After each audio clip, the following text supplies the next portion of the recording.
Hello, this is Trace Perot. This is my station, Raw Vegan Cowboy. I'm doing episode 2 of my series on cosmic programming, and I'll give a little recap of what we did the first episode, and then we'll get into the second episode. The second episode is about the signs themselves, the sun signs, which is what I'm dealing with, and the types of signs. There's 3 general categories that the signs fall into.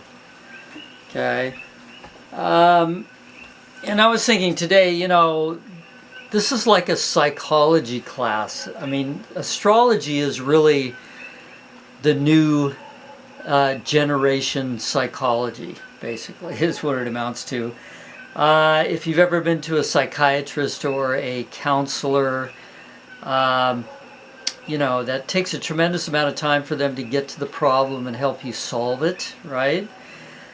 And I read recently, well, not recently, I read some time ago that, if a psychologist is not an astrologer, both, if a or a psychiatrist or a counselor doesn't know anything about astrology, then you're only getting half the picture, and it's going to take you twice as long to get there wherever you're going, right? So every psychologist, every psychiatrist, every counselor should have a thorough knowledge of astrology, because the astrology is basically a description of what a person's all about. At any rate, so this is kind of like a psychology class in a way. But at any rate, we are going to start in. Last week, or it was 2 weeks ago, I'm having I've got a lot going on, so I can't get to it every week. I'm going to try to adjust that and start doing this every week. But it's been 2 weeks. Once again, Trace Perot, this is cosmic programming. It's what I call astrology. And I'm doing this because I've found modern day astrologers to be very difficult. Their information is very complicated and very hard to assimilate. Doesn't really help you a whole lot. They're very oriented towards, just you analyzing your chart and all its aspects and whatnot. And, it's all about you trying to find out who you are and what you are and what influences are in your life and that sort of thing. Whereas my orientation is also that, but it's more outgoing. It's more directed towards figuring out and discovering what other people are all about, right? So I've come up with this whole system, which I call cosmic programming. In fact, I'm creating it as we go. I mean, I know basically where I'm going, but the particulars of it I'm creating as I go. And it's designed to help you understand the people around you. So, your boss, your partner, your friends, your role models. There are many, many things you can find out about these people in your lives and yourself through the study of the zodiac and how it's broken down and its symmetry. So let's start right in. Last week we were dealing with polarity. That was the name of the last episode, polarity. And we discovered that there are 12 signs of the zodiac. And first of all, that the circle of the zodiac encompasses all of the psychological makeup possibilities of the entire human race in this circle. Okay? So we divided it in half, right? And one side is positive masculine, the other side is negative feminine. Okay, this is what we discussed, so I'm just recapping. And we discovered that 6 of the 12 signs, which cover every possible variation in a human psychology, 6 of the 12 signs are positive masculine, 6 of the 12 signs are negative feminine, and they display these traits. If you're a male and you're negative feminine, like me, a Taurus, you embody the feminine, but you're not, you're basically not feminine. You're not a woman, okay? And we found out that you tend to display long, traits like long hair, right, is one of them. And the same goes for women. Women who you find on the masculine side, Aries, Gemini, Leo, Libra, Sagittarius, and Aquarius, a lot of times they will have short hair. So if you encounter a woman with short hair like a man, 9 times out of 10 she's going to be one of these signs on the positive masculine sign. There's another phenomenon, and that's when a traditional couple gets married and they have kids and they spend their life together. Around somewhere in the mid-50s, when the male starts approaching retirement, there's this phenomena where the wife starts to take on masculine characteristics. And 9 times out of 10, she cuts her hair short. So most older women have short hair, right? And this is sort of symbolic of them taking over the male role, because the man, they've done the feminine role. The whole time the man has been working. I mean, we're talking 50s, 60s here. But it still applies today. And, now the man, the husband just wants to retire, right? And forget about all that hard work and asserting himself and all that kind of stuff. So he starts to sort of back off the masculine traits. And his wife starts to take them on. And that's why she cuts her hair short, right? So that's another aspect, that's another instance of where these roles are switched, right? So it kind of relates to this. So at any rate, I wanted to bring that up. I also wanted to bring the whole idea of gender, which I didn't address. Now in the 2020s, we're dealing with this whole gender thing, which is something completely new. And, it's gotten really rather extreme, right? People having operations, changing their physical being into the opposite sex. Kids being encouraged to explore their gender and whatever. I haven't done a lot of reading on this, but I just picked it up on the go. And, basically, my opinion is this is all based on this negative feminine, positive masculine. So if you have people who are born in these dates for these signs, they're going to have negative feminine traits. And if you're a male, right,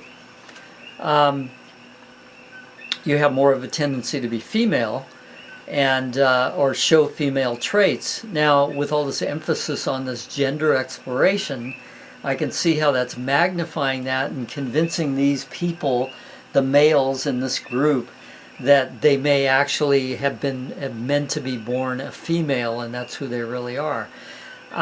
Personally, I think that's a total distortion because they don't have this kind of information. They don't know about these things. This polarity that's basic to every human being on the planet, and I really think it's a distortion.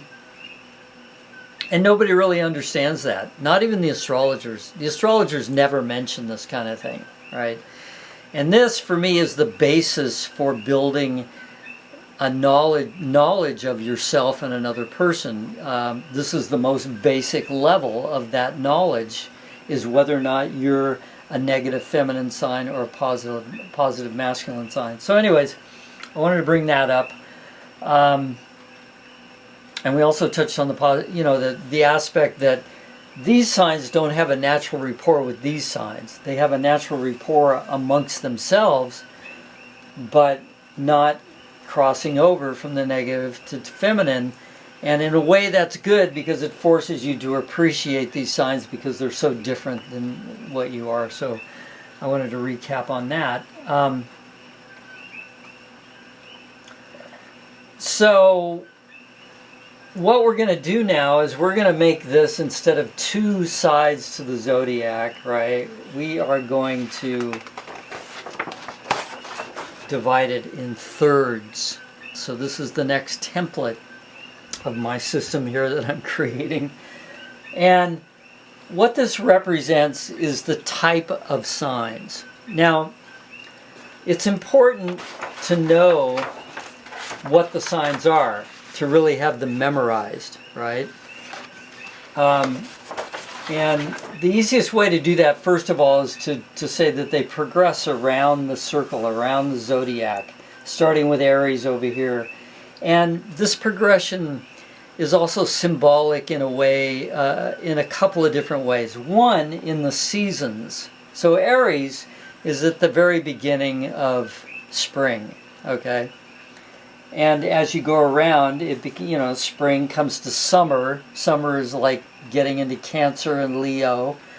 Virgo and Libra up here, that's going into fall. And then the winter time, is Capricorn, Aquarius and Pisces. So it follows the seasons, right?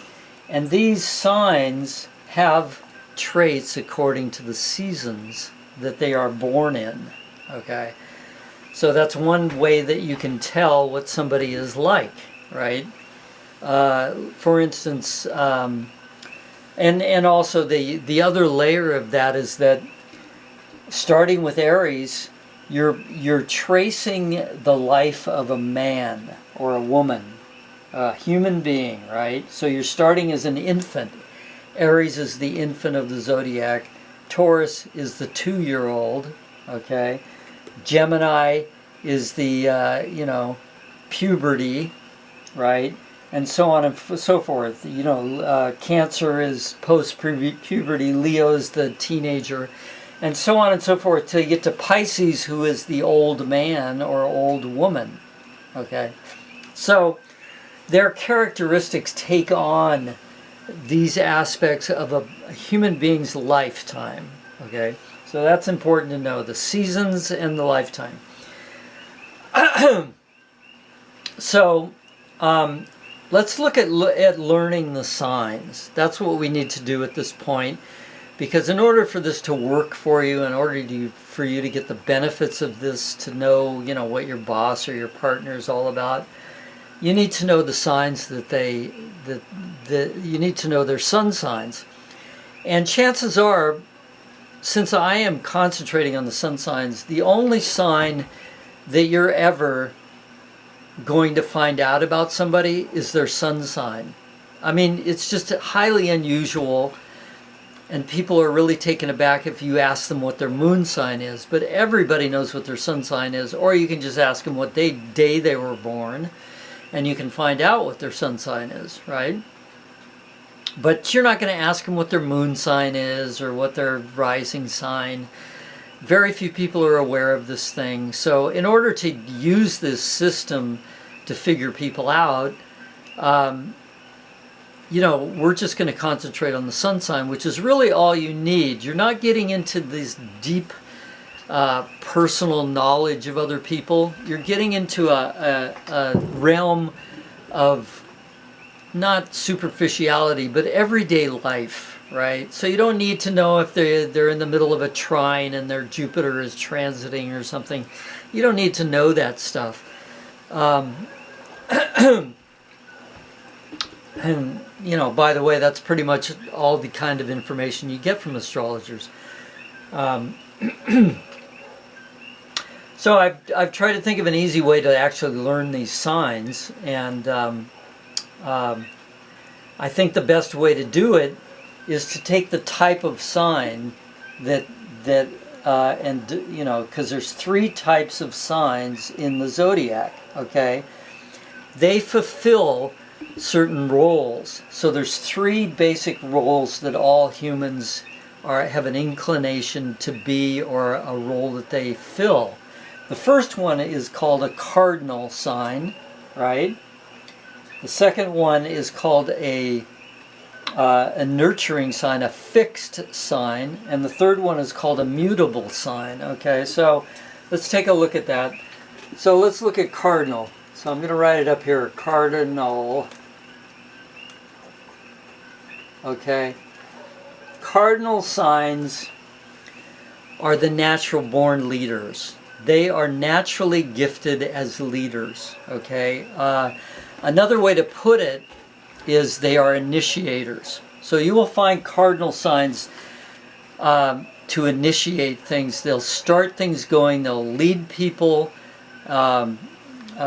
into projects, into doing stuff. You know, a true leader, that's what they'll do. The next one is a fixed sign. Okay. Fixed signs are nurturers. So fixed signs take something and they nurture it. You know, the first analogy we can use is like a cardinal sign will plant the seed, right? So we're going to start a garden, right? The cardinal sign's going to plant those seeds. He's going to be very on top of getting it started or getting other people to plant the seeds, you know, initiating the whole project and directing it as it goes and initiating the next stage, you know, the next group of seeds, the next harvest, you know, the next soil preparation, whatever. All those initiations are going to come from the cardinal sign, all right? The fixed sign is going to do the work, okay? I mean, that's basically what we're talking about. The fixed sign is going to nurture that garden once that seed is planted. It's going to take care of it, water it, do all that kind of stuff. Once it needs to be pruned, you know, the cardinal sign is going to initiate the pruning.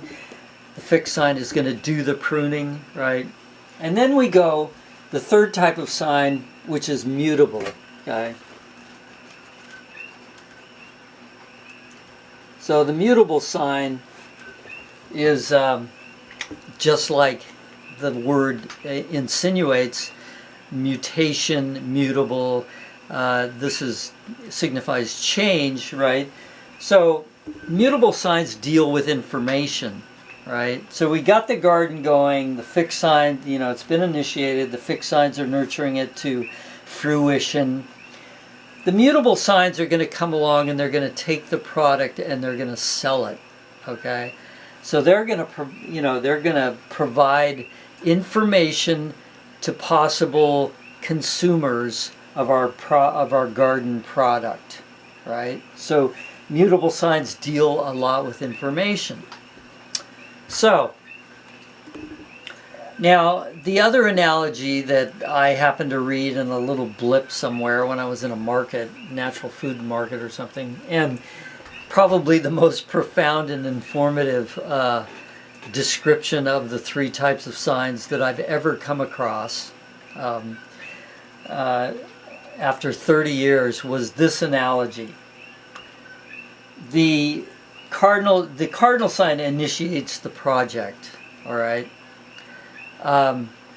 So if you're going to make something, say you're going to make a widget, okay?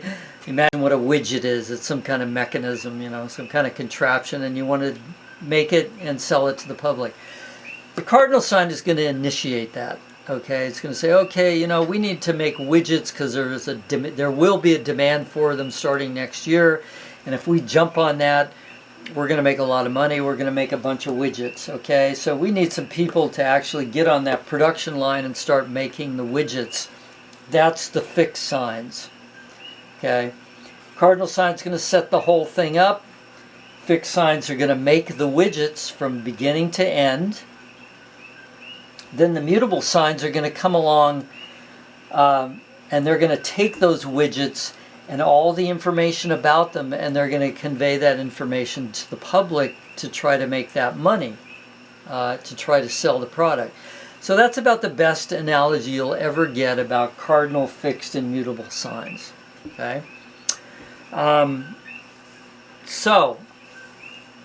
What we're going to do now is we're going to divide the signs. There's 4 signs in each category, right? And we're going to start from the beginning of the zodiac, Aries, and we're going to work our way around the circle and assign each sign to one of these groups, right? So the cardinal sign starts with Aries, okay?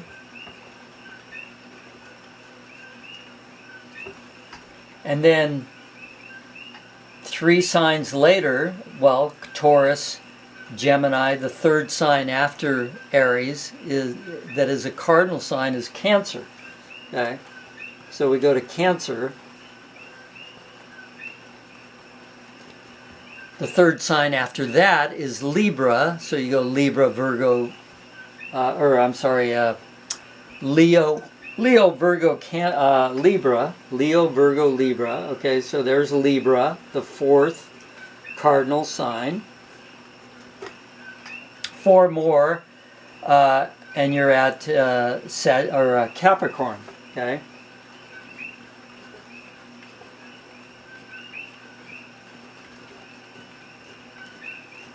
So let's just look at these 3 signs: Aries, Cancer, Libra, and Capricorn.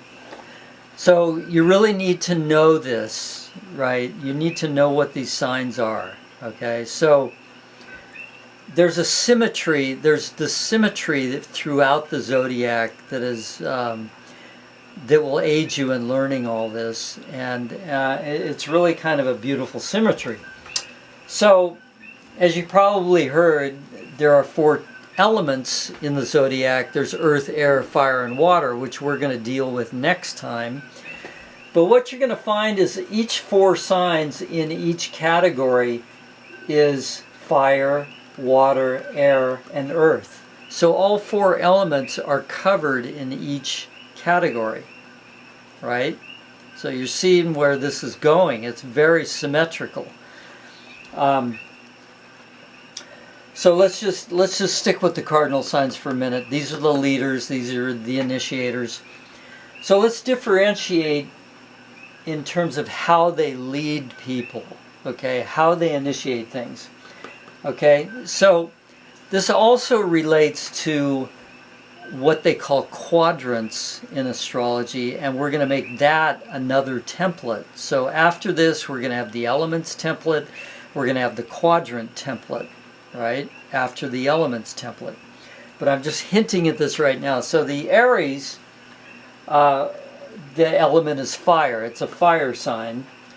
And it leads by action. So it inspires people to take action, right? That's what Aries does. Aries is the general of the zodiac. It gets out there and it motivates the troops to take action to invade that territory and win the war, right? That's what Aries does. Cancer is a water sign. Water is emotion. Fire is energy and spirit, okay? So you can imagine a general's got great energy and spirit, and he's spurring people on. Cancer is a water sign, and water is emotion. So Cancer uses emotion to lead people, right? So Cancer will appeal to somebody's emotion, right? Hey, it's going to make you feel really good if you take your nephew to the movies tonight, okay? You're going to feel great. You're going to feel like a real, outstanding uncle or whatever, right? So you're using emotion. Cancer uses emotion to move people, to get them to do things, to initiate projects, and all that kind of thing, right? So that's a big differentiation between how they lead. And if your boss is a natural cardinal sign,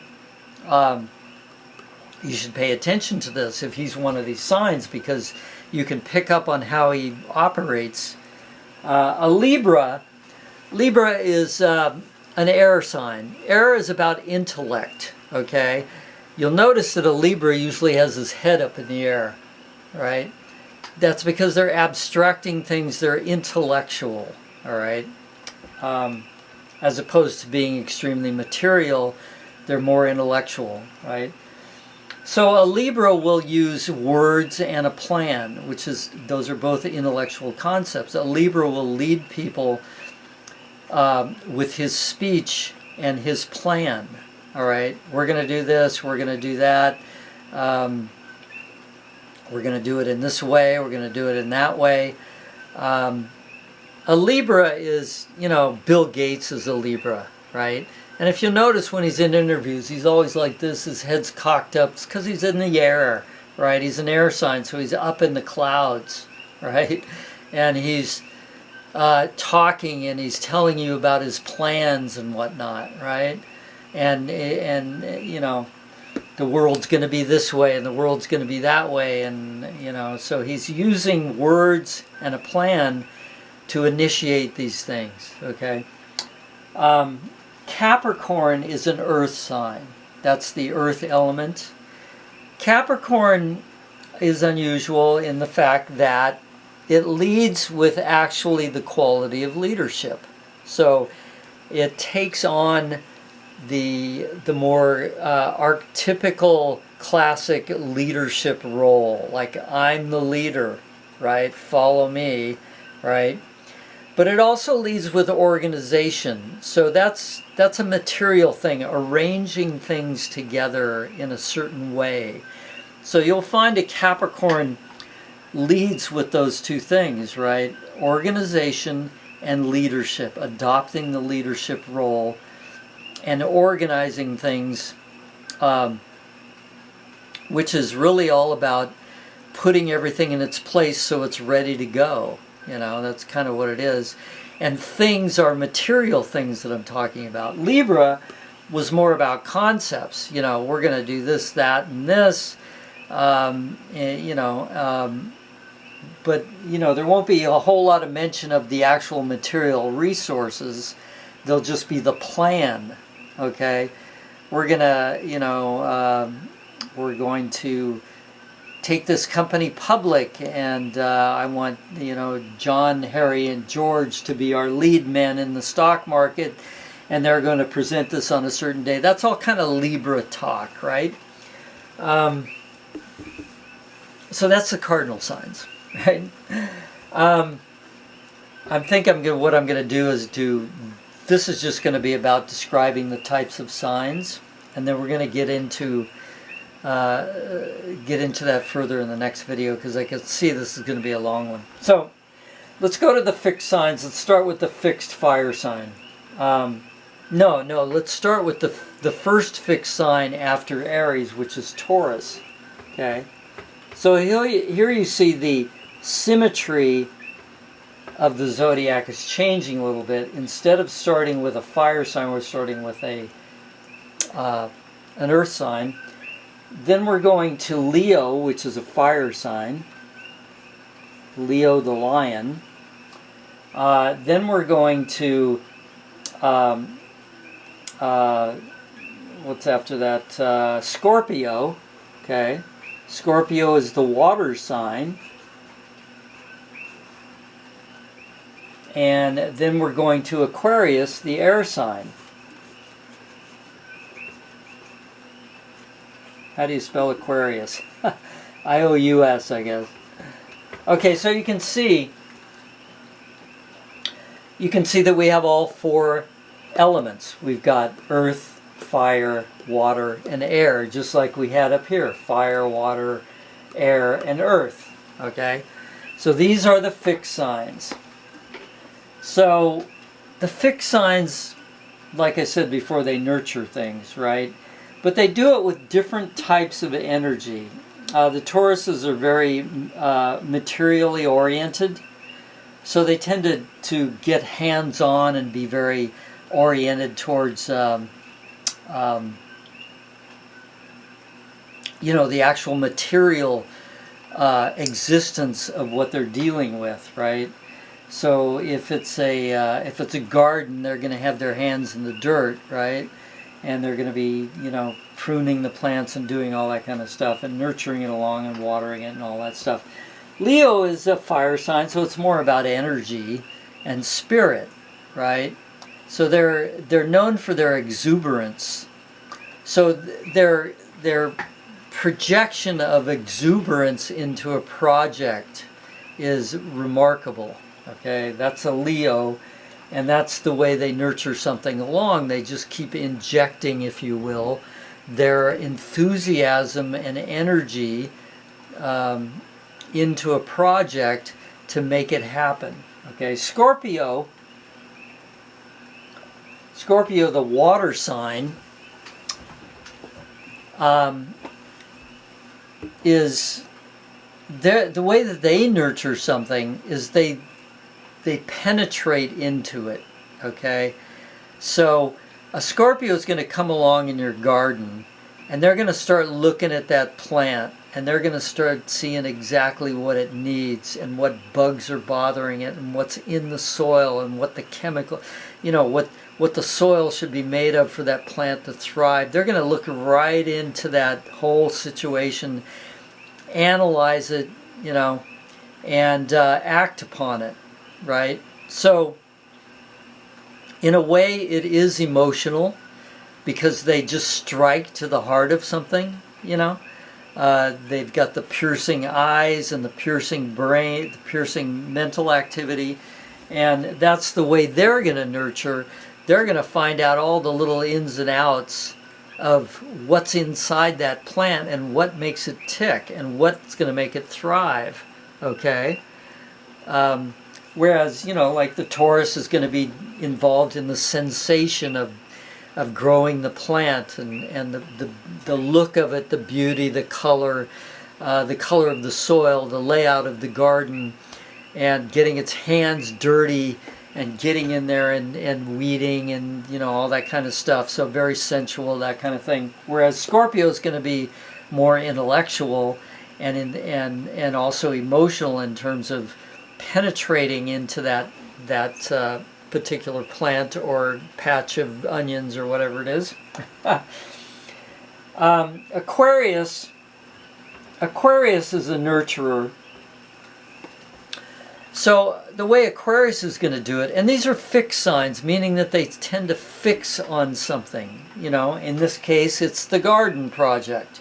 They're fixated on that garden project, and they're going to nurture it from one end to the other, right?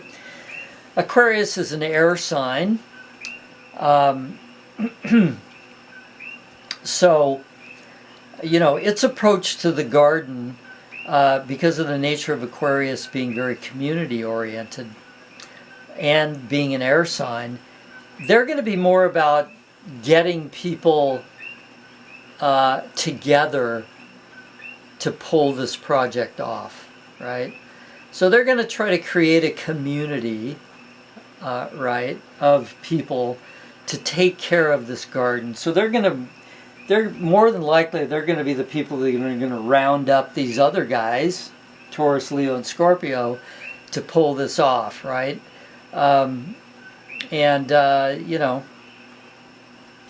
That's kind of the way that goes with Aquarius. Being the intellect, they're going to be talking, they're going to be, intellectualizing the whole concept of the garden and how it should be taken care of and all that kind of thing. So those are the fixed signs. Now let's go to the mutable signs. So we'll start with Gemini, the first mutable sign in the zodiac. Okay. And then we go to Virgo. And then we go to Sagittarius.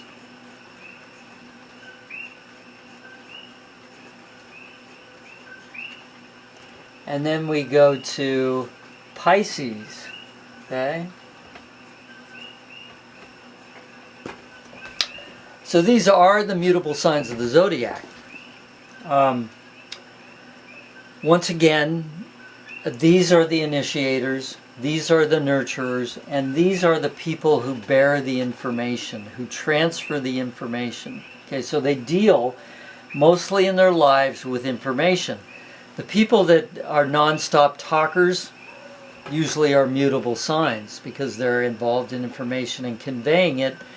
So we can look at Gemini, which is traditionally is the messenger of the zodiac, ruled by Mercury, which is the constellation that was, mythologically signified to be the messenger between the gods. So it would run from one constellation to another, carrying a message. And so Gemini is an air sign, right? Now, Gemini is known primarily as the salesman of the zodiac, and I know this because I was a salesman for 15 years, and I knew a lot of Geminis, and I know how good of salespeople they are. They're outstanding salespeople, primarily because they're very intellectual, being an air sign, so they have a tremendous command of all the information about a product, right? They're also considered to be the everyman of the zodiac, so they can relate to the common man, which makes them a very good salesman. They can go into a situation where there's a lot of quote-unquote common people, and they can relate right away to them and convey all this information, right? So that's a Gemini, the salesman of the zodiac. A Virgo is an earth sign. So Virgo is all about service, right? And detail. So Virgos will tend to give you a lot of detail about things. So if in the case of selling what's come from the garden, right, Virgo is going to give you tons of detail. Gemini is just going to convince you to buy it any way they can, right, by giving you all kinds of information. In some cases, false information. But Virgo is going to give you all the details. So, yes, this is such and such a species of a plant, and this is such and such a variety, and it's been in the garden, and it took 6 weeks to mature, and we just harvested it 3 days ago, and the exact price is 22 cents or 50 cents a pound, and it's going to give you all these details, right? So that's Virgo. That's dealing with information. And Virgo is also very service-oriented, so it will be of service to the customer, in this case, who's buying the produce. They're going to bend over backward to make sure the customer is taken care of, right? So that's their way of dealing with the information of being a mutable sign. Sagittarius is a fire sign, so they're all about spirit and energy. So when they sell, they just put their spirit and their energy into it, and they convey this whole message, because Sagittarius is the archer. They're always going for the ideal, so they convey this message. They will convince you that the product you're looking at is about as close to ideal as it can possibly be, and if it's not, they will make it appear to be that way, or they won't even try to sell it, So Sagittarius, fire sign, all about energy. All the fire signs are energy and spirit. And then we go to Pisces. Pisces is the water sign. So Pisces is really accustomed to dealing with what's quote unquote the garbage dump of the universe, right? So my moon is in Pisces, and if you put me in a junkyard with a blowtorch, I'll make beautiful art, right? I've just got that ability, and Pisces is very much known for that, taking the junkyard of the universe and making it into something useful, right? So these are the people that are going to recycle. They're the people that are going to pull in far out, what's considered to be far out concepts, and fashion them so that they will be of use to people, right?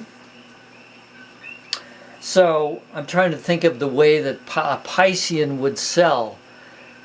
First of all, it's going to be an emotional sale, right? So they're going to rely more on their emotion when they transfer that information. They're going to try to touch on your emotions. And you'll notice that even though Pisces is a negative feminine sign, being a water sign, that they can come across as being incredibly positive. And that's them interjecting emotion into a situation, right? So that's kind of the way that Pisces deals with transferring information. They make it a very emotional affair, and they can just be outstanding at doing that. and you'll find a lot of Pisces are involved in, like things that are sort of on the fringe, like New Age things, or things about the universe, or things about spirituality, stuff that's kind of tangential and is not, part of normal people's immediate purview. They're out there in the universe, floating around, grabbing everything that they can that has been discarded by everybody else, right? And they're trying to make something useful out of it, right? So that's what a Pisces does.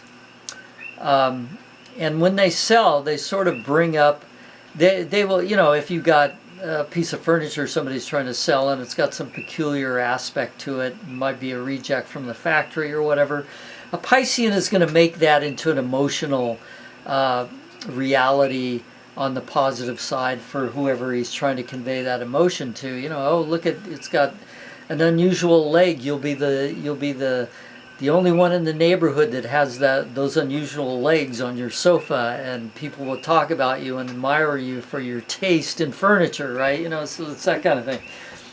So that is a basic breakdown of the types of signs, okay, and what their role is in humanity, right? So everybody in humanity is one of these signs, so they are a type of sign, right?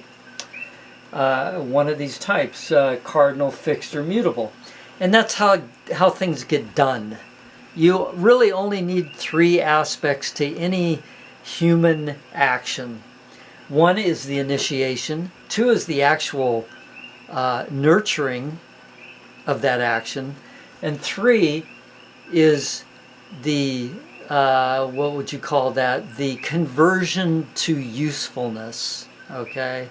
And that is the mutable signs, by using information to convey to people to get them to use this product that these people initiated, okay? So that is what the signs are all about on the next level, right? So we've taken that negative, feminine, masculine, positive, we've kind of obliterated that and spread it throughout these 3 things, and we found out that the negative feminine and the positive masculine are mixed up in symmetrical proportion. 2, right, Libra and Aries, the air sign and the fire sign, are positive masculine, and 2, the Cancer, the water sign, Capricorn, the earth sign, are negative feminine. And in each one of these categories, that's what you're going to find. You're going to find 2 and 2. So that's kind of the symmetry of it. So if we look back now, we can take any sign. Let's take, I won't even look, I'll just point. Okay, let's take Capricorn.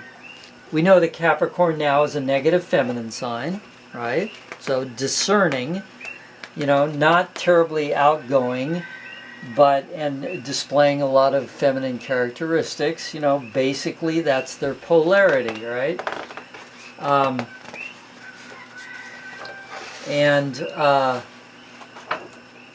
Then we know we can go to the second template and we can identify Capricorn as a cardinal sign. So you can do that with each one of these signs now. So we know that Capricorn is an initiator. So we know 2 things about that sign and all of these signs now.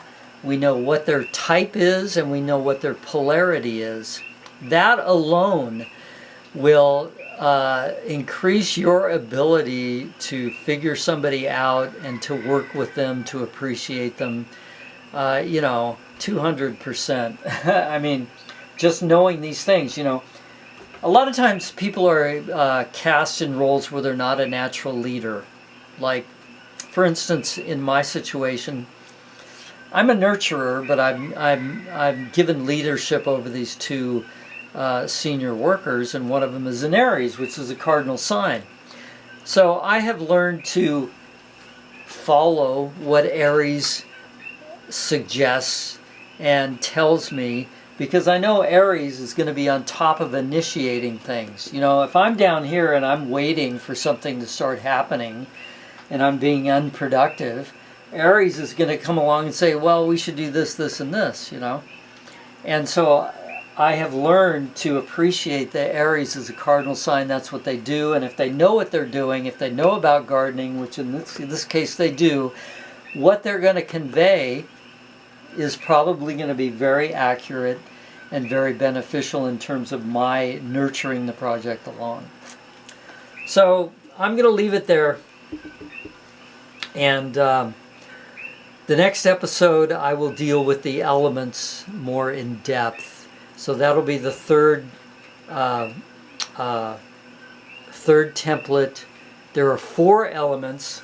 So instead of 3, we're going to divide this in 4, and we're going to examine the elements, right?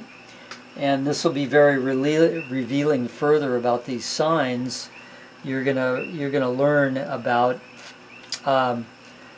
what fire, air, and water and